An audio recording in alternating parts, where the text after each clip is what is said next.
ခင်ပြီးဒီမှာတပတ်ကြော်ပြီးဖြစ်လေတယ်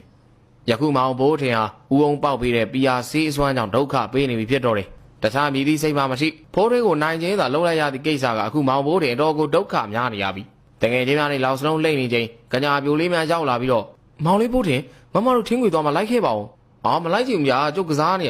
မလိုက်လို့မရဘူးနော်ကညာပြိုလေးများကထင်းခွေသွားရမောင်ဘိုးထင်ကိုခေါ်သွားပြီးအပြန်ထင်းစည်းများကိုနောက်ဆိုမမကိုလှုပ်ကြွေးတော်ကိုပြောကြကထင်းများကိုကုတဲ့ခိုင်းနေတယ်ဖိုးထွေးတို့ညနေတန်ကြိုထိုးနေချိန်ရွာလေပိုင်းမှာကညာပြိုလေးများရေအိုးများနဲ့ရောက်လာကရွာထိပ်ဘုံရည်ရင်းကိုခေါ်သွားပြီးတော့မုံများကျွေးကရေအိုးပင့်ခိုင်းတယ်မောင်ဘိုးတင်ဘုံတွင်ပေးမှအုတ်ခုံမော်တက်ရေအိုးပင့်ပေးနေရလိမ့်တယ်ရွာမှာကာလာသားပေါက်စလေးများကမောင်ဘိုးတင်ကိုဂျိုကြည့်လာရာဤဒုက္ခကိုမခံနိုင်သည့်ဆုံးအိမ်တို့ပြန်ပြေးသွားပြီးအဘဘာတုံးကောင်လေးက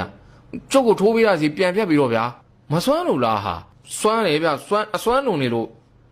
မဖြတ်ပေးဘူးကွာမင်းငွေတောင်မြူပဲထိုးပေးထားတာအဘမဖြတ်ပေးရင်ကျုပ်ကြွားပြန်မှာနော်အဲ့ဒီခါမှာဦးအောင်ကမောင်ဘိုးတင်ရဲ့ခေါင်းကိုပုတ်လိုက်ပြီးဖြတ်ပေးမယ်ကွာဖြတ်ပေးမယ်မင်းကငါတပည့်နော်ဟုတ်ပါတယ်ဗျာသိပါတယ်ဗျာအားဆိုမင်းနဲ့ငါခရီးထွက်ရလိမ့်မယ်ဗျာဘယ်လိုလဲဗျာမင်းတို့တစ်စိမ့်ရွာဘေးကအင်ဂျင်ရွာတင်းချိုင်းကိုလေဘာသွားလို့မှလဲဗျာမင်းကိုမကောင်းဆိုးဟာဖုတ်ထုတ်တာနဲ့တကယ်ဘလို့ဖမ်းရတယ်ဆိုတာသင်ပေးမလို့ဗျာမောင်ဘိုးတင်ကဦးရဲ့စကားကိုအံဩတကြီးနဲ့ကြည့်နေခြင်းမှာဦးအောင်ကမောင်ဘိုးတင်ရဲ့ကညာပီရဆေးမင်းအောင်စီရင်ကိုဖြတ်ဖို့အိမ်မော်ကိုခေါ်သွားပါလိမ့်တော့တယ်အောင်လန်းဘိုးတင်နဲ့လက်ဦးဆရာဝတ္ထုလေးကဒီညတာပဲ